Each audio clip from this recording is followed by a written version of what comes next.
All right, how's everybody doing? Welcome to Wednesday, August 18th. August 18th. Yeah, wow, man. Days have been flying by here in Chicago. Hopefully everybody's staying safe, everybody's staying healthy, everybody's staying away from each other, everybody's socially distanced, and everybody is wearing a mask because we want to get out of this sooner rather than later. And we're working on it here in Chicago. So welcome. This is episode 89 of Chicago Music Revealed. I'm Mike Jeffers, of course, Chicago Jazz Magazine, chicagojazz.com. And as I always say, I'm also the Director of Programming and Entertainment at the soon-to-be opening Epiphany Center for the Arts. I cannot tell you about the technical situations we've been having with the website and with the ticketing, but dangerously close. I know I say that every day, but I'm confident we're going to be on sale tomorrow. So that's the good news. And the other good news is Ivy Ford is going to be kicking us off September 11th. So that's going to be our blues night. Every Friday is going to be a blues night there at Epiphany Center for the Arts. And then we've got Latin Jazz on Tuesdays, Voices of Chicago on Wednesdays, our jazz series on Thursdays, blues series on Friday, Spotlight in the Sanctuary on Saturday, and Sundays, Old School Sunday. So all the shows will be online and up and running here very soon, probably tomorrow, 5 or 6 of them. And then the rest of the month will go live later on next week. So stick around. I'm always going to give everybody the updates, but I am glad to at least have an update. And I appreciate everyone for tuning in today. Of course, go to epiphanyshy.com to get all the information. Now, without further ado, I want to bring up my guest, and this is going to be a great conversation because Jesse Fisher, jessefisher.com, he's got a brand new release called Resilience. It is out. Of course, it's on Bandcamp, it's on Spotify, it's on all the Apple Music, all the different places you can get streaming stuff. Jesse, congratulations on the new recording. It's a pleasure to meet you. We talked a little bit before we came on. I mean, it's fascinating being able to connect with you because you and I are sort of in the same boat where we are on many different sides of the business realm. So it helps on many levels. But for you to put out a release like this, you're also an accomplished piano player as well as a producer and engineer. And reading over the tracks that you have on this recording, I think you played some mandolin. I think you played a few other instruments other than piano. So, you've got me beat. So congratulations on the new release and welcome to the show. Thank you so much for having me, Mike. Oh, it's my pleasure. So let's talk a little bit about this new release. Now, to be able to put something out, and you're connected. You've played throughout the entire world with a lot of different groups. Of course, you've also got the group that we talked about a little bit off air that I want to talk about as well, the Ajoyo group, which is a fascinating group to me and is very popular. And you guys have gone all over the world with that, I'm sure. But before we get into the recording, how have you been able to be creative, especially since you're a producer, engineer, and a pianist? I mean, you finding different ways to create and connect with audiences during this COVID pandemic where you can't be out playing shows and touring and everything? Well, things are definitely different. We did have several tours planned for this year that were canceled, but I think more than anything, I'm using this time to kind of connect with myself and my family in a way. And I think, for 15 years, I've been grinding like nonstop. And I moved to New York 15 years ago in May, and I really never took any time off, and I never took any time to evaluate what it is that I'm doing. And, now that I have a family, I'm married, I have a 6-year-old, I'm trying to find the positive in the fact that we're all a little bit disconnected now, and we're all so isolated. So that's what I've really been focused on, is more about reconnecting with myself, my family, nature, just basic things. I haven't really been doing a lot of creating in this time.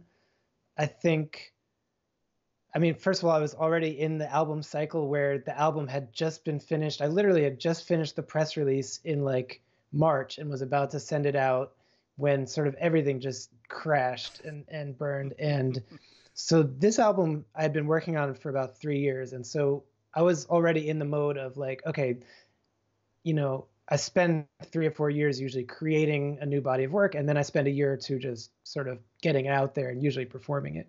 Yeah. So I kind of wasn't in creative mode. And then ever since, our whole world is being reevaluated, like I think I'm gonna need some time to really process everything before I start to create. I think there's gonna be a lot of really meaningful music that's created from all of us, after this. A lot of people are being really creative right now, but for me, it's more of a internal thing. In terms of connecting with audience, I mean, it's sad to say, but already we're almost everything I do is pretty virtual, even before the pandemic. Yeah. Like I do a lot of remote mixing work. I do a lot of remote overdubbing work. I do a lot of other kinds of work that's adjacent to that. So aside from not touring and not performing, my world hasn't changed that much in terms of like day-to-day stuff.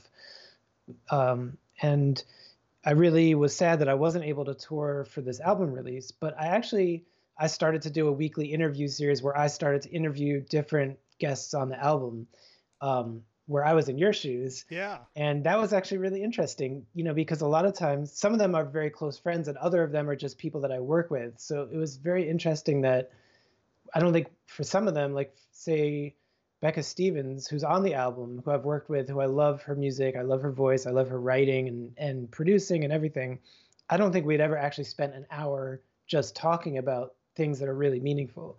And I think if there hadn't been this shutdown, we probably just would have done a show and she would have been a special guest and then maybe hang out in the green room. But this is a chance for us to talk in front of an audience and really talk things out and go beyond just playing music and just playing tunes for people. And I think I've been seeing a lot of people doing these kind of interview series, and I think that's valuable. And again, it's like we're just trying to find the positive in the shutdown and really introduce people to what goes on behind the scenes. Whereas if you just see an album on Spotify, you click play, you hear the music.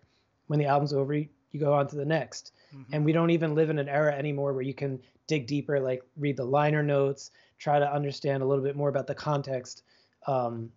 So I think, through doing interviews and live streams and those kind of things, I think we're getting a little bit deeper into like the context behind why we create music, how we do it, why we do it the way we do it, etc.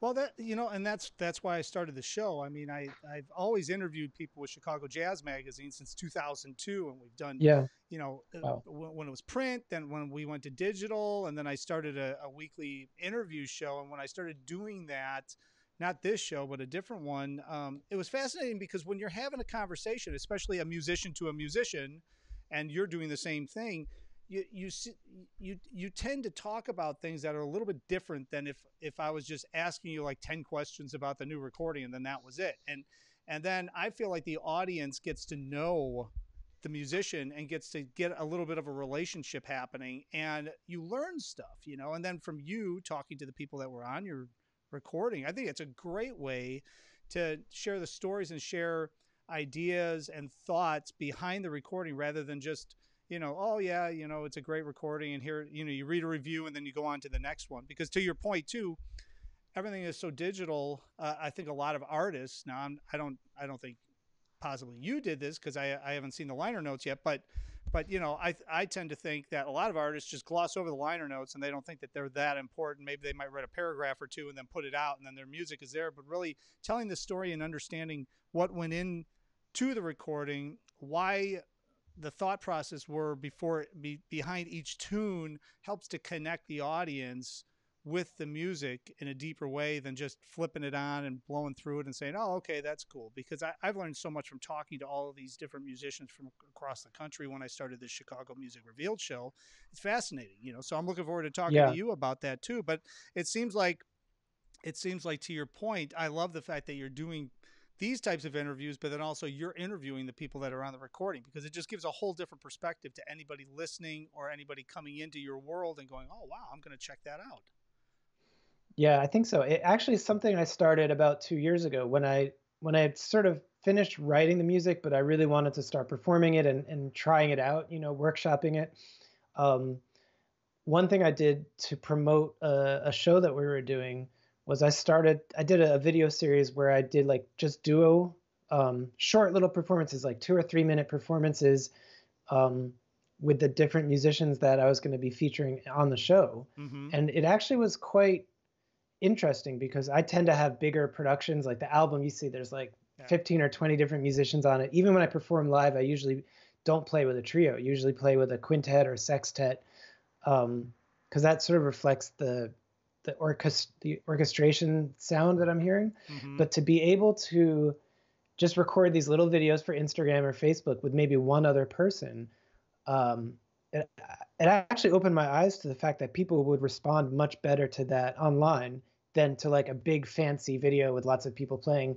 It's more intimate, and I guess the way we interact with the world now on our phones, like you're used to maybe seeing one person on the phone at a time. And I think it was interesting the fact that I could post these little videos and each one had a different character because it was a duet or a trio with different people. And to be able to showcase like, hey, here's a song that I wrote, and it's an actual song that like, it's not trapped inside this recording with all these big production values, but it's something that you or I could do. I think that was valuable. So that was the beginning of when I was like, okay, I'm going to start thinking about how I can get people to know, to sort of see a little bit behind the production of this big album thing. You know what I mean? Oh yeah, no, I love I don't it. know. I mean, I've been a big believer. I mean, it's like people see stuff, to your point, on social media, and I mean, literally, I mean, how many times have you turned on, somebody's live on IG and you turn it on and it's like somebody's just holding the phone there and there's like 200,000 people watching them, talk to people and answer questions, and everybody's fine with that. There isn't a big production going on around them with TV cameras and all that stuff. And he's got a big, huge audience. Questlove comes to mind, and he's spinning, and I mean, he's got like 60,000 people watching him live, on Instagram. So definitely. It's one of those things where I think, to your point, people are used to it, but also because of the personal nature of it, they feel more connected to you too. So then when they come and listen to, Resilience, where it's a big production put together and tracked and put out in a with a concept behind it and everything, it's a great way to suck them into your universe and then steer them over to really hear your work and really, get the full creative juice behind what you're doing specifically. So let's talk a little bit about Resilience, because I mean, this recording, just I heard about 4 or 5 tracks, breezing through it, and I'm going to sit down, and I always say this because my audience is used to hearing me say this. I'm going to do a deep dive, and I do a deep dive. I put it on, I sit on my patio, I have a glass of wine, and I can really delve in, and I shut the social media stuff off so I can get into it. But listening to this, just my initial thoughts when I'm listening to it, there's a lot, and reading your bio too, there's a lot of different genres mixed into one. But I think that we talked a little bit about this off the air. In the 21st century, with the composers and the arrangers and the musicians that are up and coming in the 21st century, which you're young enough to be considered still, I think, an up and coming musician, even though you're, throughout the world already known. But I mean, all of these different genres you've been exposed to over the years as you were growing up and learning the craft comes out in your music, and that makes your voice, right? I mean, that's Jesse Fisher. So this is your voice. And is that how you write when you put things together and you write music and you compose music? Are you sitting down and coming up with an idea and you're not worried whether or not it sounds like a traditional jazz thing or a hip hop thing or something? You're just like, yeah, okay, I know what else I can do with this. I can add this groove to it. I can add this groove to it. Let's add this instrument, that instrument. I'm going to call up Becca Stevens, for an example, since you brought her up, and put her on the recording. I mean, what's the process behind you actually composing and putting a song from start to finish together? Okay, so it's funny.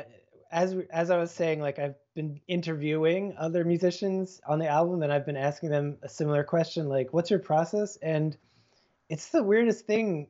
It's hard to really, it's hard to give a good answer to that question because I don't really have a process. It just happens below the subconscious level. So,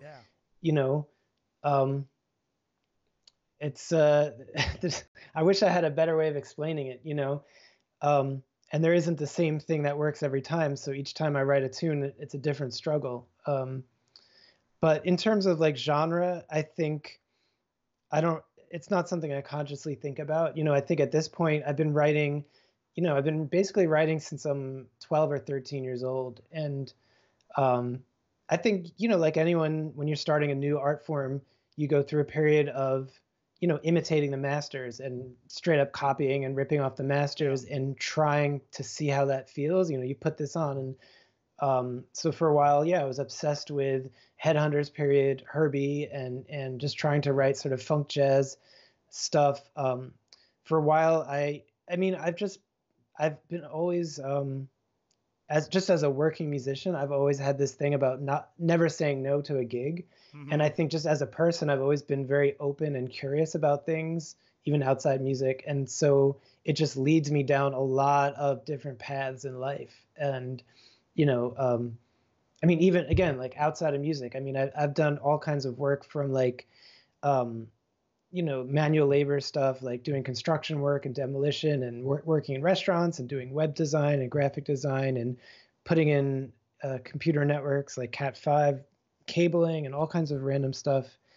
And it has led me to a lot of different situations. And I think all those musical situations have influenced how I hear things, how I write. But going back to like why people like to see you on social media without the big lights and the fancy cameras, people really want to connect with you as a person. And the more authentic you can be, I think the more meaningful that connection is. So as I get older, as a composer, the thing that I'm trying to do the most is be the authentic me, So a lot of that is thinking about what makes me happy and what my roots are. And part of that is also just a lot of hard work. Like it's a lot of writing and then rewriting and then editing and then taking parts out and rewriting and just rewriting and trying things out and trying things out and trying things out until it really works. And in terms of process, I mean, I actually got stuck making this album. I'd never had writer's block before. And for about a year or two, like I just could not, I couldn't write anything that I liked. I was writing a lot, but I was judging everything that I wrote. And I just felt that I had no way of kind of like really narrowing down and settling on something. Mm-hmm. So I ended up using two specific devices to help me write this album. One of which was I forced myself to sit down and I put the phone there and I just hit record. And for about 60 seconds, I would improvise anything. And then I'd turn the camera off after 60 seconds or the voice memo and then walk away from the piano and not develop the idea at all. Then come back the next day. And then I did that for a while, maybe a month. And actually, I got two great ideas out of that by specifically not trying to write something. That was how I was able to write something. The other thing I did was sort of similar, where I started having these monthly sort of like jam sessions where I would assemble the band and not prepare anything at all. And then we would all play for about 3 hours. And the only rule was we weren't allowed to play anything pre-written. So it was actually kind of interesting. It was collective improvisation. I wouldn't say it wasn't like free jazz style, mm-hmm. but it was free in the sense of not planned and also emotionally free, because I really wanted people to go where they were feeling. And out of that situation, there was another few songs that I just spontaneously wrote at those events that ended up being edited and edited and edited and then ended up on this album. Well, you brought up a ton of great points, but just kind of focusing in on that 60 seconds and then walking away and then just having that once a month jam session where you're not playing any, recorded or any written down music or anything like that. Sometimes I think a lot of people, and there's a lot of musicians and a lot of casual music fans that watch this, but musicians get stuck, to your point.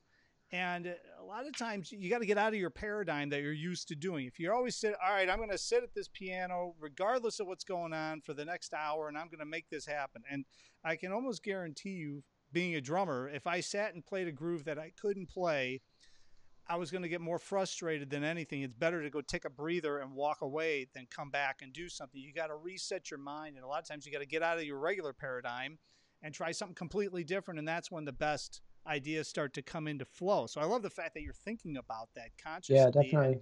And going, I've got to do this, because, you always hear about some of the composers or some of the, actually, I read a lot about business writers and things like that, where they'll sit there and they write every single day, regardless of what's going on, and they don't even know what they're going to do. And then great ideas start to pop in.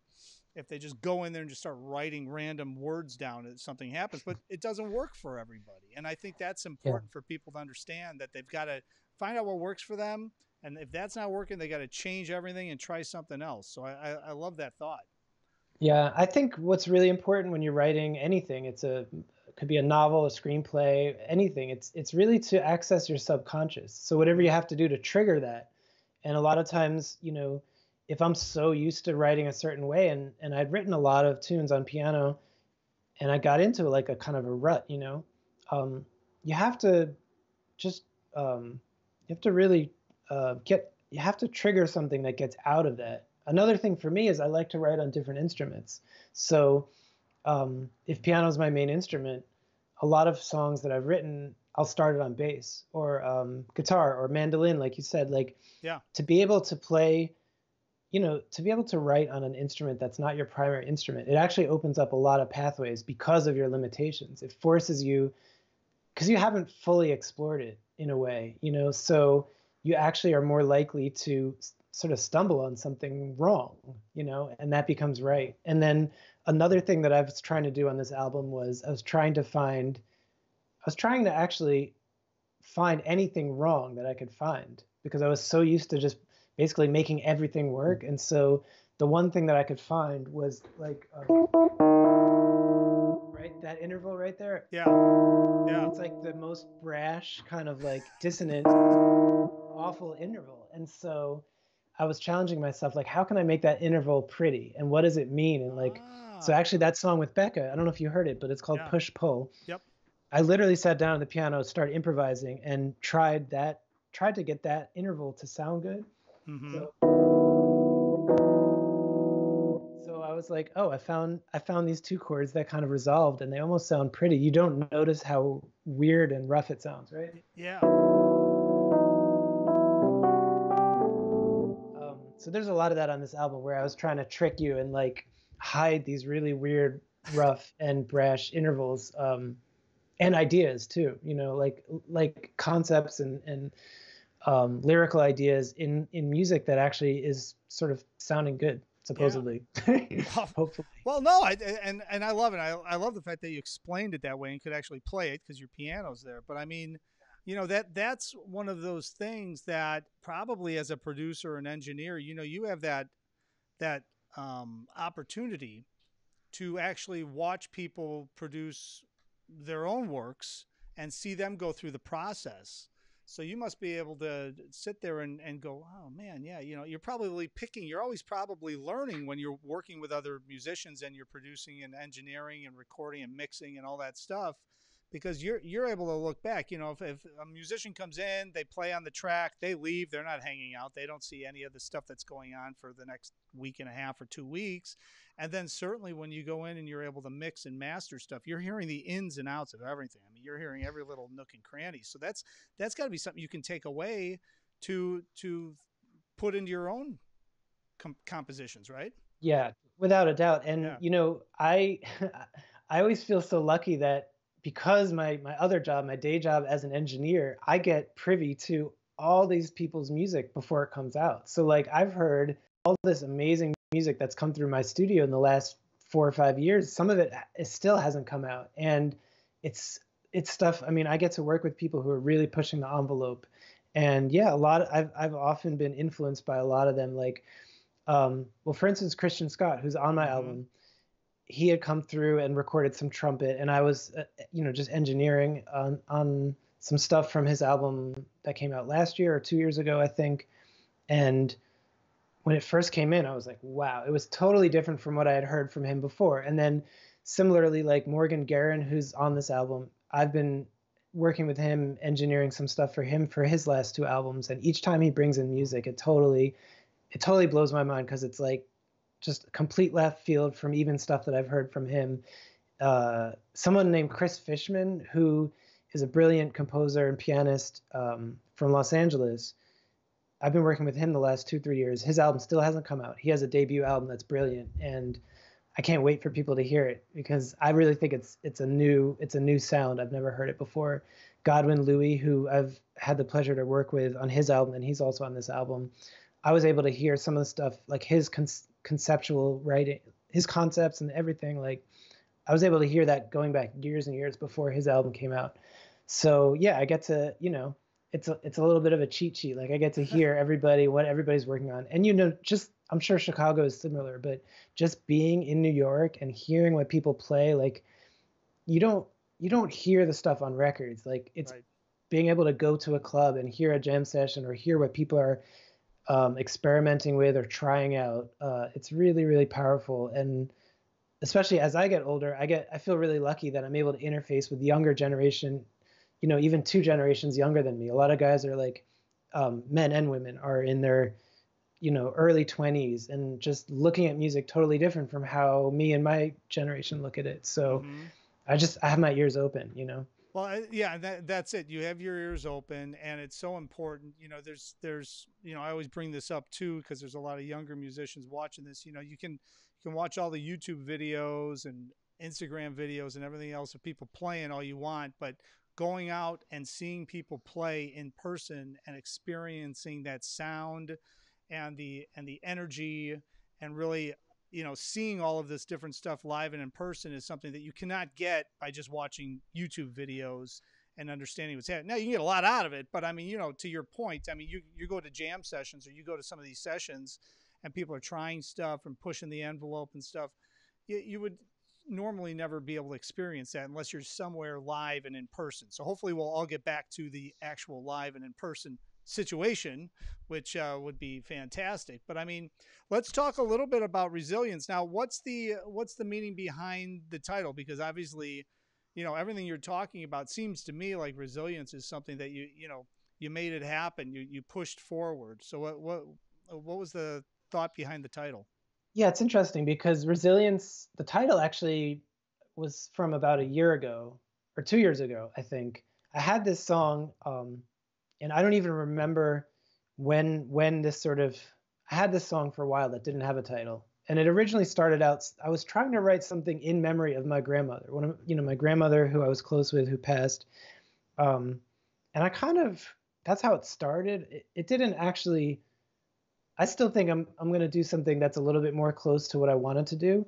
But that's how it started. And I was thinking about, stuff that she went through, stuff that a lot of people that are of that generation where, had gone through Depression era, had gone through the war, her husband was away, and, different kinds of things like the certain kind of discrimination that she faced, being Jewish in a context where there was a lot of people that were not Jewish, being on army base. And so it kind of got me thinking about how she had thrived through all that. And, she and her husband, my grandfather, had, created a wonderful life for them and the kids. And obviously a lot of people have gone through much worse things than that. But it made me start, I think that's where the title originally came from.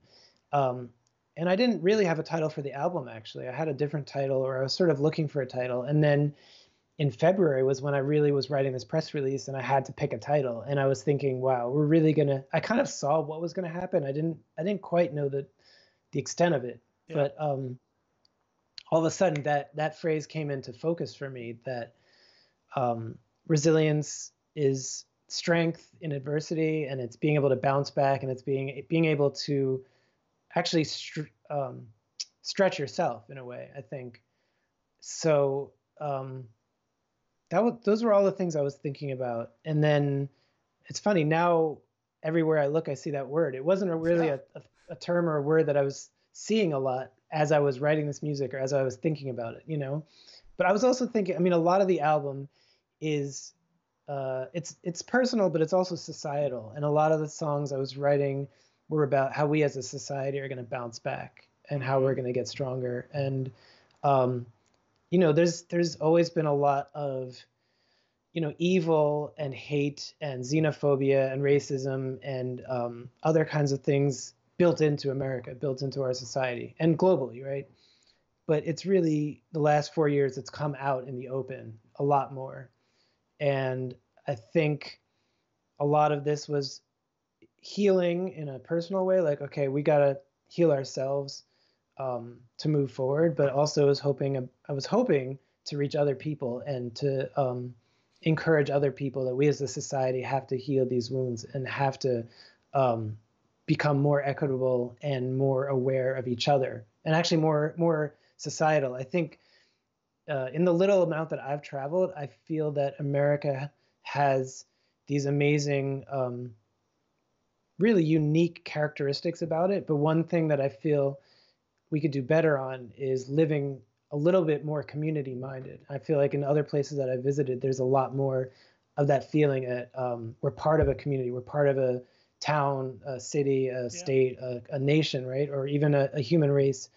We're not just living for ourselves. And I think America, on the whole, speaking broadly, there's a very individualistic mindset. We're going to explore and go out west and make our own thing. And we're self-reliant, right? Which I get, which I feel proud of. But I think we need to be more, we need to realize how interconnected we are. And we need to think more about how we as a society can heal, not just about like, okay, I'm going to get in my bunker and kind of take care of my own situation. Well, you're straight on. I totally agree. You never get that community aspect for the most part until there's like a pandemic or some sort of tragedy or catastrophe or something, and then all of a sudden everybody comes together. Well, to your point, why do we have to wait for a pandemic or like an earthquake that wrecks a bunch of cities, or a hurricane comes in and destroys everything, and then everybody comes together? I think everybody should come together, and everybody should be more of a community. So I love what you're saying as far as that goes. And resilience, I mean, that, I love the explanation and I love where it came from, but then also you're right. I mean, I see that word all the time now. I didn't see it before we got into this pandemic. So, Yeah. it's interesting how it came out, but I've talked to a lot of musicians on this show since the COVID situation started. That's when I started doing this. And it's interesting to me because putting a recording out, everybody started this, all of their recordings similar to you, a year or 2, 3 years, and they had it planned and they're dropping it, and this is when it drops.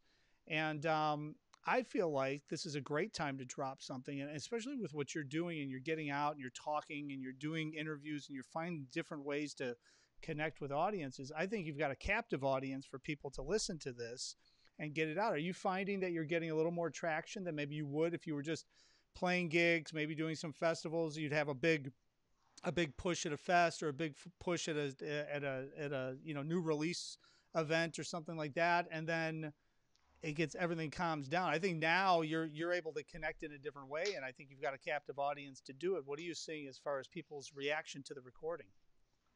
I mean, yeah, I really have no way of knowing. The last 2 albums I released, I didn't do any touring on, so I'm already kind of used to putting out an album and promoting it virtually. I had promised myself that I would not do that for this release. I really wanted to. In fact, my release would have come out last year, and I wanted to push it back. I wanted to do it the right way, quote unquote, which meant touring it and performing. Yeah. But you can't control everything in life, and I think that's what we're coming to see is there's a lot of things in life that we thought we had control over that we really don't. So yeah, I mean, I'm heartened the fact that people all over the world listen to my music and have, even in the past, I get messages. There's actually a pianist in South Africa had commented on my YouTube video a while back, asking for sheet music, and turns out he wants to use one of my tunes for his audition into music school, and that really touched me. The fact that he would hear something on YouTube and actually want to learn it and would make it part of his own repertoire. And I heard him play it, and it sounds totally like him. It doesn't sound like me. It's great. Yeah. So there's amazing things that are happening in terms of the internet. I think you're right that, going back to your point a few minutes ago, maybe one of the reasons I have not been doing a lot of live stream performances is that I don't think that's the way this music should be portrayed. I think it's a big difference between being in a room. You're actually literally breathing the same air as people, and the air is literally vibrating. It's like the same air. That's what music is. It's vibrating air. And there's so much more to it. It's tactile. You could smell it. You can you can hear things in a different way. And of course, the actual performance of it is different. Like being able, for me, this music in particular is about connecting with people, and for me to be on stage with another person or with my close friends and exchanging ideas that go beyond just like, okay, I'm going to play this chord, I'm going to play this chord, but it's actually like a feeling, being able to breathe together. That's important to me. So I think there's only so much you can do online. When it comes down to it, this kind of music, I mean, not every music, but this kind of music, I think it relies on shared physical experience. So hopefully we'll get back to that eventually. But there's a lot of amazing opportunities for people to learn about music and to develop themselves as musicians now, and really any art, right? I mean, music, dance, theater, poetry, academic stuff, DIY crafting, maker space. There's so much that's going on that you can collaborate with people all over the world. So, I just kind of take what I take from it what I can, and I'm looking forward to the time that I can actually come to Chicago and play in a room with people. What an idea. Yeah. What an idea. Well, Yeah. we would love to have you here, obviously. So let's hope that can happen sooner rather than later. Now, before I let you go, you also are a member of Ajoya. I knew I was going to say it wrong because I'm looking down and I'm thinking about a million other things that you just said. Ajoya. Talk a little bit about that band, because I mean that band is like, it's a pretty hot band too, right? I mean, so you're part of that band and everything's on hiatus now, I would imagine, for them too, right? Yeah, so the band is called Ajoyo, and it's originally was the project of a friend of mine, saxophonist Yassine Boulares, and it was an outlet for him. He's Tunisian, grew up in France, and then has been in New York for a while. It was an outlet for him to actually explore some Tunisian music, like traditional Tunisian music, but also in the context of West African pop, mostly Cameroonian music. So one of his first gigs in New York was playing for this guy Jojo. I'm blanking on his last name. Sorry, Yassine. But he was like a prominent Cameroonian drummer who had his own sort of Afro pop band, and Yassine sort of became the musical director of that band. And after Jojo sort of left town, he encouraged Yassine to write his own music and to continue the band in his own way. So that became Ajoyo. After there was several different lineups, but after I joined the band, the lineup sort of crystallized, and all of a sudden it felt actually like a collective. It felt like a very, very close musical cooperative in a way that I haven't experienced since like a high school. Like when I was in high school, I was in our garage rock band where I haven't felt that same closeness since then, and it goes way beyond like playing gigs and touring, but to where all six of us feel very connected as people. Yeah. And so I've had the good fortune to find this opportunity to perform, and actually now we start to write together, and Yassine has created a record label that the most recent one is released on, and we've been collaborating in a lot of different ways. So yeah, it's a blessing. It's great for me because I love West African music and I love Cameroonian music specifically, and I never really got a chance to play that kind of music. And so now it's actually his own voice. It's modern jazz fusion, I guess, but with a lot of traditional Cameroonian and Tunisian rhythms. And then I get to, as producer, I get to do all these other fun things with it. And Yassine is very open to,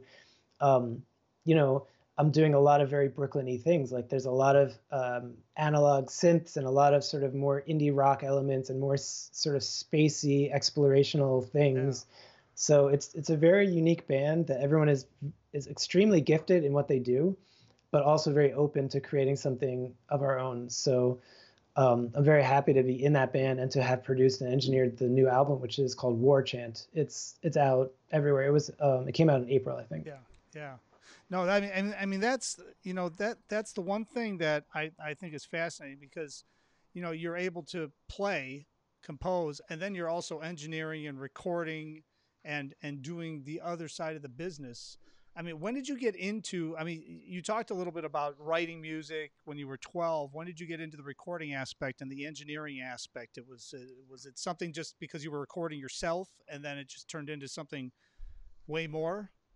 Yeah, I mean, it was about that same time. I had two different friends who I used to play music with, and my dad is a amateur musician, composer, and he had a lot of different friends that he used to play music with, and two different two different of my friends' parents were also my dad's friends, and they had both been professional musicians in the like 70s or so, 70s, 80s.